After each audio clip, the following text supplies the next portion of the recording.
انسان کی پیدائش کا مقصد تو میرے بہن بھائیوں اس نبی کی بات کرتے ہیں اور اس کا عشق دلوں میں لیے پھرتے ہیں کہ وہ اپنے گھروں سے اپنے بیوی بچوں کو چھوڑتے ہیں۔ آج کاروبار چھوڑنے کتنی مشکل ہو گئے میرے بہن بھائیوں، اس کو چھوڑ کر نکلتے ہیں، اس کی شکل بناتے ہیں، اس کی سیرت بنانے کی کوشش کرتے ہیں، اس کی صورت میں ڈھلنے کی کوشش کرتے ہیں، نماز کی بات کرتے ہیں کہ پوری امت نماز پہ آ جائے، نبی والے علم کی بات کرتے ہیں کہ نبوت والے عمل کے بغیر دنیا میں کچھ نہیں ہوتا، نبی والے ذکر کی بات کرتے ہیں۔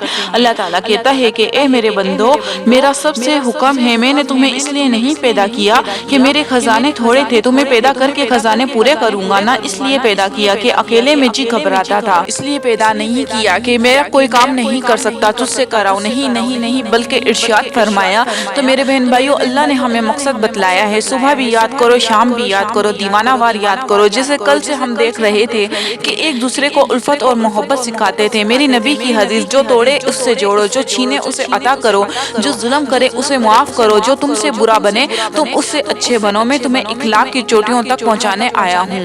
مرنے کے بعد کیا ہوگا میرے بہن بھائیو؟ اللہ تعالیٰ نے ساری دنیا کے انسانوں کو تھوڑی دیر کے لیے یہاں بھیجا ہے، یہ منزل نہیں ہے، یہ تو گزرگاہ ہے، دھوکے کا گھر ہے، اور منزل آگے ہے۔ دوڑو اپنے رب کی مغفرت کی طرف اور اس جنت کی طرف جو تقوی والوں کے لیے بنائی ہے۔ اللہ تعالیٰ فرماتا ہے دوڑو اپنے رب کی مغفرت کی طرف اور اس جنت کی طرف جو تقوی والوں کے لیے بنائی ہے، اور اس کی چوڑائی آسمان زمینوں کو جوڑ دیا ہے تو اس کے برابر ہے، یہاں منزل ہے تو وہاں ایک خطرناک گھاٹی بھی ہے۔ اے ایمان والو، بچاؤ اپنے آپ کو اور اپنے اہل کو آگ سے جس کا ایندھن انسان اور پتھر ہیں، اپنے آپ کو جہنم سے بچاؤ اور اپنے آپ کو جنت کی طرف لے کر چلو۔ یہ عارضی ہے، اس میں کسی کو ہمیشہ نہیں رہنا، جو آیا ہے اسے اللہ کے سامنے پیش ہونا۔ وہ ایسا دن ہے کہ تمہیں نہ اس کپتان کی ضرورت، نہ اسے انجن اور ایندھن کی ضرورت۔ اللہ فرماتا ہے کہ ان میں غور کرو گے تو میری قدرت نظر آئے گی، میری کبریائی نظر آئے گی۔ تو میرے بہن بھائیوں، ہوئے نامور بے نشان کیسے کیسے میرے بہن بھائیوں، دنیا کا سب سے بڑا فتح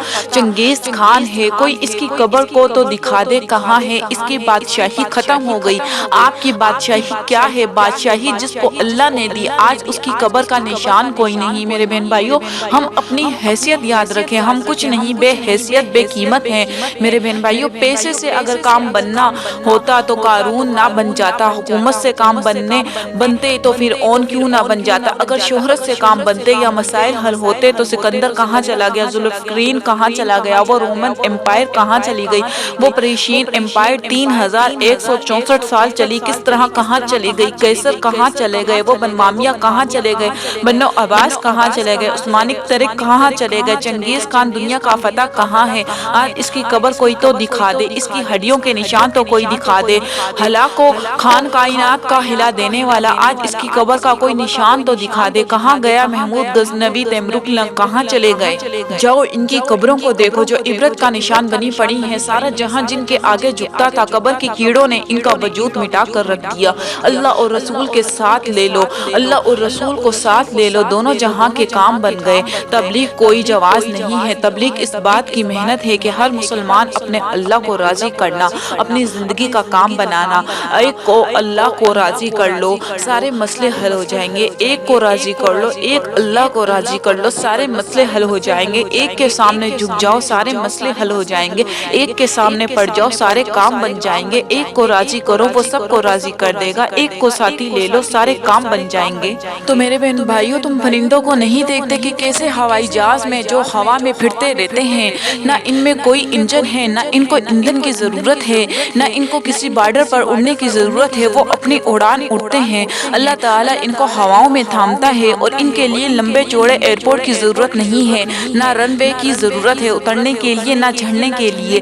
درخت کی ایک چوٹی سے شاخ اس کا ایئرپورٹ ہے، وہ اس پر لینڈنگ کرتا ہے، بڑی بلندی سے اور بڑی تیزی کے ساتھ سیدھا اسی شاخ پہ بیٹھتا ہے جس کا وہ ارادہ کرتا ہے۔ کبھی آپ نے نہیں دیکھا ہوگا وہ گرا ہوا۔ آج کل کی ٹیکنالوجی، جہاز کبھی اوپر ہوا میں اڑتے رہتے ہیں کہ ایئرپورٹ مصروف ہیں، کبھی آپس میں ٹکراتے ہیں، کبھی نیچے گر جاتے ہیں، کبھی الٹے ہوتے ہیں، اسی طرح کئی حادثات ہوتے ہیں۔ اللہ کا بنایا ہوا جہاز ایک چھوٹی سی شاخ کو اپنا رن وے بناتا ہے اور سیدھا وہاں جا کے اترتا ہے۔ کبھی ایسا نہیں ہوا کہ اتنے میں پھسل کر گر گیا ہو، پھر اڑنے کے لیے صرف تھوڑا سا پر ہلاتا تو ہوا میں نظر آتا ہے۔ آپ کو قصہ سناتی ہوں حضرت علی کی بہادری کا۔ خندق کا موقع، خوف، سردی، بھوک اور ادھر عمر جو کہ کافروں کا پہلوان تھا، چھلانگ لگاتے ہوئے مدینہ منورہ آیا اور آواز آواز لگائی کہ ہے کوئی میرے مقابلے کے لیے؟ حضرت علی رضی اللہ عنہ کھڑے ہوئے، یا رسول اللہ صلی اللہ علیہ وسلم میں تیار ہوں۔ حضور صلی اللہ علیہ وسلم نے فرمایا ارے بیٹھ جائیے، عمرو ہے عمرو، جو 1000 کے برابر شمار کیا جاتا ہے۔ حضرت علی رضی اللہ عنہ بیٹھ گئے، پھر وہ کہنے لگا ہے کوئی مقابلے میں؟ حضرت علی رضی اللہ عنہ کھڑے ہوئے۔ حضرت علی رضی اللہ عنہ کی عمر 24 سال تھی اور وہ عمروں لڑائیوں میں پھرتا پھراتا تھا۔ آپ صلی اللہ علیہ وسلم نے فرمایا بیٹھ جاؤ، یہ عمرو ہے۔ پھر تیسری مرتبہ وہ کہنے لگا کہ کوئی ہے؟ حضرت علی رضی اللہ عنہ نے کہا میں ہوں۔ آپ صلی اللہ علیہ وسلم نے فرمایا بیٹھو۔ آپ نے عرض کیا نہیں یا رسول اللہ صلی اللہ علیہ وسلم، مجھے جانے دیجئے، چاہے عمرو ہی ہے، کیا ہوا جان جائے گی تو اللہ کے نام پر تو جائے گی۔ حضرت علی رضی اللہ عنہ آئے۔ عمرو نے پوچھا کون ہو؟ کہا علی، کہا عبد مناف، کہا نہیں بن ابی طالب، کہا بھتیجا، تو کہا ہاں۔ علی رضی اللہ عنہ نے کہا کہ عمرو میں نے سنا ہے کہ تجھے 2 باتوں کی دعوت دی جائے تو اس میں سے ایک ضرور قبول کر لیتا ہے۔ کہنے لگا ہاں۔ فرمایا میں تمہیں دعوت دیتا ہوں کہ اللہ اور رسول صلی اللہ علیہ وسلم کے ساتھ ہو جا۔ نہیں نہیں، یہاں یہ دیکھا جائے گا کہ اللہ اور رسول کس کے ساتھ ہے، اس کے ساتھ ہو جا۔ اب چاہے مقابلے میں جماعت ہے، چاہے کوئی اور، چاہے تجارت ہے، چاہے برادری ہے، چاہے بیوی ہے، میں تو اللہ اور اس کے رسول صلی اللہ علیہ وسلم کا غلام ہوں۔ اس نے گھوڑے سے چھلانگ لگائی، ایسے غصے میں جیسے آگ کا شعلہ ہوتا ہے، اور یہ زور سے حملہ آور ہوا، مٹی کا غبارہ اٹھا، دونوں چھپ گئے۔ سامنے سارے صحابہ فکر مند، حضور اکرم صلی اللہ علیہ وسلم بھی دعا میں لگ گئے، یا اللہ مدد فرما۔ اتنے میں حضرت علی رضی اللہ عنہ کی تکبیر کی آواز سنائی دی۔ آپ صلی اللہ علیہ وسلم نے فرمایا اللہ کا دشمن قتل ہو گیا۔